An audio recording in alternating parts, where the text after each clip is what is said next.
I am honored to be joined by Kim Cameron, North Carolina A&T Real Estate Foundation's Executive Director and the Chair of the North Carolina Housing Coalition. Welcome, Kim. Sel Mpang, Greensboro Housing Coalition Community Engagement Associate. Welcome. Great to have you. And Antonia Monk Richburg, Cone Health Foundation's Vice President and Chair of the Greensboro Housing Coalition. Thank you for being with us. Thank you. Kim, let's start with you. Put your real estate hat on for a moment and help us understand the Greensboro real estate market and what that means for affordability for people along the income distribution.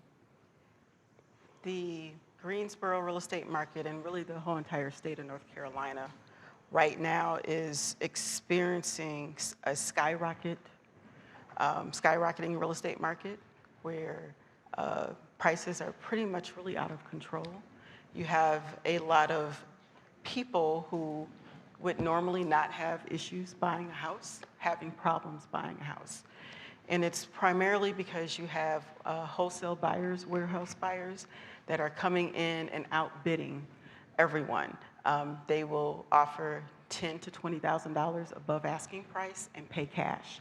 So you have folks who have saved for years for their down payment, who may receive some down payment assistance from the city or another nonprofit that may go for a FHA loan or a VA loan. And sellers don't want to be bothered with that because they may take too long in the process. When you get your house appraised and use a FHA loan, that appraisal stands. So then they don't want to take that because then that impedes their ability to make more profit. And so we have this crunch of everyone just being priced out of the market that is just creating or exasperating this issue of the lack of housing in Greensboro. When you have this kind of tight housing market, it means that there are fewer options for people who are toward the lower end of the income spectrum. Talk a little bit about the challenge of substandard housing in the Greensboro region. So when you add the problem of substandard housing to affordable housing, really what substandard housing means is that the conditions of the house endanger the general health or welfare of that occupant. So you look at substandard housing along with affordable housing, that's a result of segregation, primarily racial segregation, and individuals and families that lack the housing mobility, which means they lack the financial needs to increase or better their housing situation. And then you also have homelessness that is in there. And all three of those are primarily the driving factors. So again, when you combine that lack of good quality affordable housing, the tight rental market, that's as a result of the skyrocketing real estate market. And you basically, when you look at the rental market, the landlords are not motivated to maintain the houses properly or their rental markets properly because they can get somebody else in there that needs the housing, so why should they fix anything? So you have all of that in there, and you look at the substandard housing or the challenge of substandard housing in Greensboro, and it is prolific right now. Antonia, we could spend a lot of time talking about housing in and of itself, but part of why this is such a critical conversation is housing isn't just about housing. Help us think through the health impacts that you observe for residents who are living in substandard housing. And then what is the community doing to mitigate these impacts? Thank you. So when I think about health and housing, the first thing that I think about is the fact that individuals spend about 90% of their time inside. And of that 90%, majority of that is inside their homes. And so if you can imagine what it's like to live in a home that's substandard, that has, leaky roof or has roach infestation, or maybe there's mold, it's impossible if you're spending almost 90% of your time inside and about 85% of that time in your home. and their home is substandard in that way in terms of all of the negative impacts for health, then what we start to see is individuals who have asthma issues, people who are having trouble with respiratory diseases. We have individuals who are struggling with chronic diseases that can't be fully addressed because they have to continue to go back to that same home to live in. And because we live in a country where people still think that affordable housing is a privilege and not a right, then they don't have other options. And because they don't have other options, and they're grappling each day with the struggle of what to do, because they're in a place and they can't afford to live anywhere else, but it's affecting their health. And so they have to make those hard decisions as to what can they do without so that they can have better housing. And unfortunately for so many of them, there are not many options. And so then we see them struggle. As you see health providers increasingly talking about social drivers of health and recognizing that housing is one of the primary social drivers of health outcomes, do you see an opportunity for the health community to intervene in these conditions? Absolutely, because at the end of the day, if we want to see people healthier, then those of us that are in the health field have to help to address those issues. And because we know that with those social drivers of health, if people don't have healthy housing, if they don't have food, if they don't have all those other issues that impact them beyond the health, then their health is compromised. And so if we as health practitioners, health providers, if we could provide more resources for that, then we would see a healthier population. And there's a business model for that, right? It's less about philanthropic contributions than it is the recognition that if you can catch that young person before they have an acute asthmatic attack, you actually will be paying less. Absolutely. Prevention is the key. Yeah. If we could get that at the very beginning, if we could prevent individuals from having to start their life cycle in a home that's going to negatively impact their health, then at the end of the day, we would be much better off. Sel, health is obviously critical in this conversation, but so are educational outcomes. And the reality is, as we think about helping to move people up the income continuum, the level of educational attainment matters. And so to the extent that your housing conditions create barriers to educational attainment, they actually are limiting your life opportunities. So talk to us about that a little bit and other forms of well-being for residents who are living in substandard housing.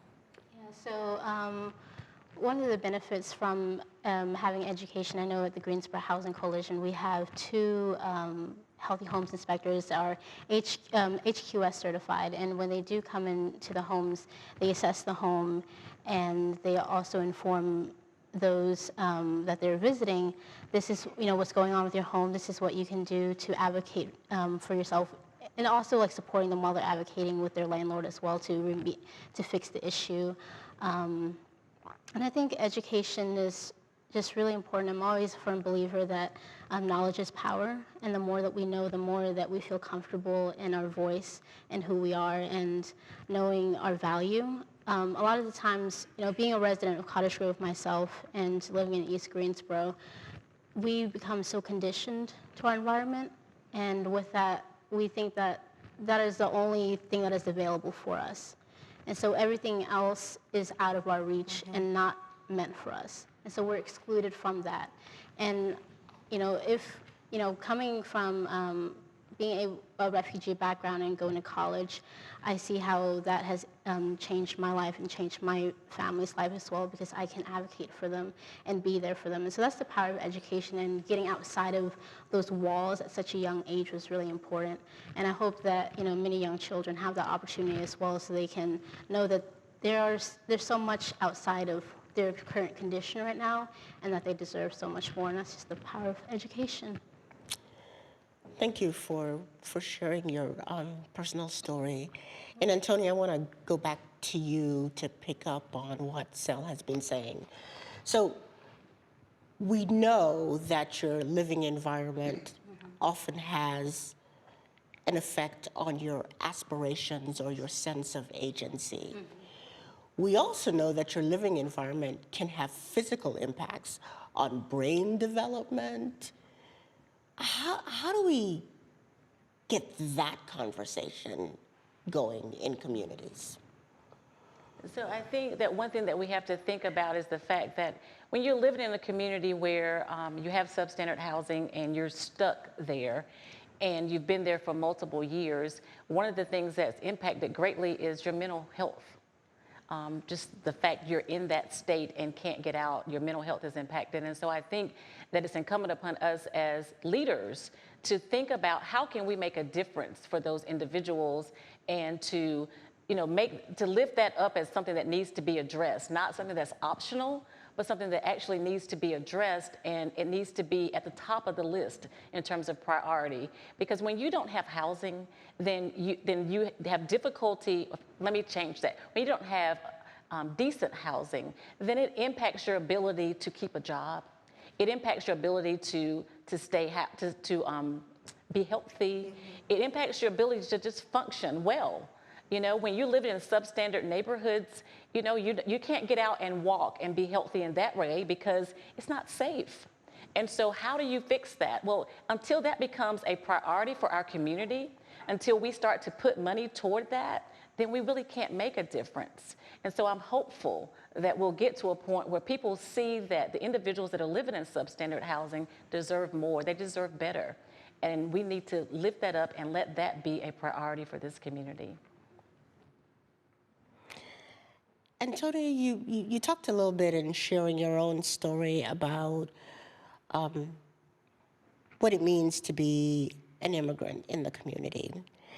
And I wonder if you would just help us think through populations that are most vulnerable to living in substandard housing and why. Kim talked a little bit about there not being a lot of motivation to remedy, rehabilitate some of these units. Who's most at risk? So those that are most vulnerable, I can only speak from, my experience being a refugee and also working so closely with the immigrant population in addition. I think there's such a cultural and language barrier, and I think there's a sense of isolation, like I have to kind of keep to myself, and, I don't know how to be a part of that. I don't know how I can access that. And they, I know when I was growing up, and my parents, I also grew up in a substandard housing because, there wasn't a lot of available housing when I came here as a refugee in 2002. And there was also such a large influx of Montagnard refugees as well that was coming from Vietnam and Cambodia. And there was just nothing that we can do about our current living situation. And if only we had, those resources available. If only I knew, growing up, that these things were available, I would have, And then again, being a kid, you can't really do that much. It feels like, and I think that's why I love talking to kids, and I love educating them about healthy homes. I used to do a program back in our community, and I also think children are vulnerable as well. Because, you're a kid. How can you tell your parent who is smoking in the home that that's not good for my my health? How do you tell your parents, there are roaches, I don't think this is healthy for me? So, there's an age difference as well. And as a kid, you feel really vulnerable to your environment, and you feel like you can't really speak up. And it's almost the same way when you're not able to speak English. You don't know who to go to. You don't really know how to express yourself. And you can't really tell them, how can I be a homeowner? Yeah. How can I reach that place of, as they mentioned, financial wealth in my family? So I think those are the most vulnerable populations, and also the senior community as well. I want to stay on this a bit because conversations about housing can be very heady. But it's important to remember why we're having these conversations and who stands to benefit, particularly from a conversation about substandard housing. So Kim, Antonia, we've heard children, seniors, immigrants, refugees. Who else do you see as particularly vulnerable? Just low-income people in general. Is they just don't have the means, they don't have that economic mobility to have a lot of options. And if, you get into, like you said, a mental state of helplessness. Some people are more resourceful than others, so we don't want to put everybody in the same bucket. And some people make it out. But in general, if you don't have, I guess, an inquisitive or a type of warrior type of spirit that I'm going to better myself, you just feel kind of stuck, and it becomes a generational thing. It's like sometimes you have people that have been in public housing for generations and generations because that's all they've seen in their life. Antonia? And so I think that, African Americans are certainly at risk and negatively impacted. And I think that comes from, decades and decades of, racial discrimination and when we think about the redlining that took place many years ago that is still perpetuated in our community now, those things impact African Americans at a greater rate than it does any other population in our community.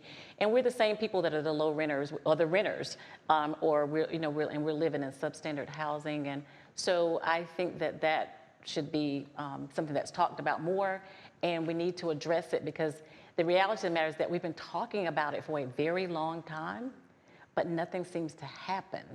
And so I'm hopeful that we get to that point where we actually do something about it, because the redlining took place many years ago, and we're still in those same housing patterns now, very segregated communities. Audience, I'm going to give you a chance to ask questions, so be ready for that. I'm going to ask Kim one more question before then.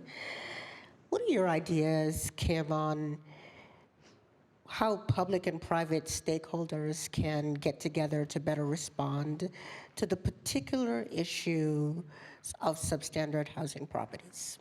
So I'm going to try to answer this succinctly. Remember, you have people who want to ask you questions. And I love this question. And everybody who knows me, I can go off on a tangent. So my first... Let me lean forward in my chair. My first idea is a landlord training program. I heard that there's a landlord group, but a landlord training program. Other cities across the country have this. Typically, their neighborhood development department offers this. It's free. They educate landlords on their obligations to their property, to the neighborhood, and they encourage them to maintain healthy and safe units for their tenants.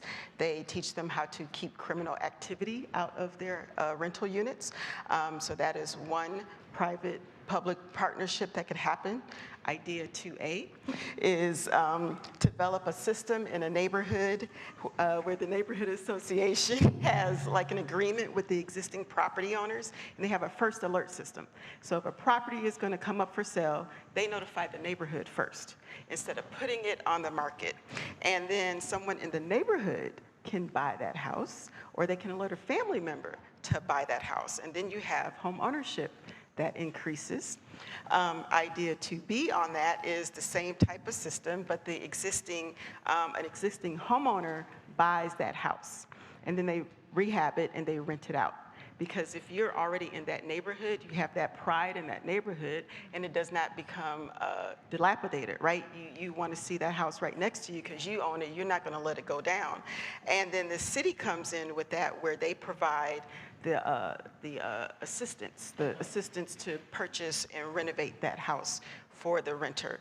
So that's 2B. And then the last one is for multifamily when you have rentals. So that is to create an acquisition fund for nonprofits or developers of color, where they can quickly access acquisition funds to quickly go in there and compete with the market and buy those properties, allow them time to develop their application for 4% bonds, or tax-exempt bonds with 4% low-income housing tax credits, and then the city can participate with gap financing. And I'm done. That was good. That was really good. 4 ideas. Questions from the audience? So, since I didn't get my question, I'll go first. afternoon. Thank you all for being here, and thank you for this conversation. Antonia, you brought up something I was really going to bring up, really, truly, is the redlining piece. That is what we really need to focus on, because those policies, in some regard, are still in effect today. Okay, and our communities have suffered because of that, because we can't get the commercial or the retail development because of the stigma attached to the community of being high in crime, low in poverty, and high in unemployment. And until we change the economics of the people who reside in those properties to raise up their level of incomes, all those things that you, Kim, talk about cannot happen. Okay, that's what we need to first drive for, is to get income raised. So all people who are interested can own homes or live in a townhome or pay a decent rent, so they're not subjected to a slumlord. That is the policies that we need to, to be working toward changing. Because housing authority is nice, but I don't like housing authority. Housing authority is concentrations of poverty, people all in one space, and they never see opportunity to move beyond that. Okay, we've got to begin to move beyond that. How do we create those policies? Because really, in all true essence, everybody needs an affordable place to live. But I think we've started to associate affordable with low. So people, even with $125,000, you got 3, 4 children, you need somewhere affordable too, because Johnny got to go to soccer practice and get that cell phone. So you've got to look at all of that in its totality. Policies are what we really need to be focused on to get some of these things changed. What do you think is the best way to move us forward on that? Anybody jump in? So I love the question, because it's saying we can't have conversations about housing that are divorced from conversations about income. I don't know that I have the answer, but the first thing that came to mind when you said that is a mindset, changing of our mindset, because I think until our leaders first acknowledge the wrongs that have been done historically in our community and then make an effort to change that, then nothing will change. And so I think that that's the first step, is for our community to acknowledge the wrongs that have been done, the injustices that have been done for decades in our community, and then to make an effort to make changes there. And I think that that's gonna come with great leaders like you leading the charge to make that happen at the city level, so that those of us that are on the ground, can make that happen. And I would say that we have to start with our pre-K. We need a strong pre-K system, because we need to start that education process very, very early. And if you don't have our babies coming into kindergarten already prepared, they're already feeling left behind. And that starts off their educational career at a deficit. So how do we increase this education at a very, very early age and keep them interested in education, to let them know that there is something after? First of all, stay in high school, graduate from high school, and here are your options after high school. You don't necessarily have to go to A&T or UNCG. You can go to the tech school, and you still can make a decent wage.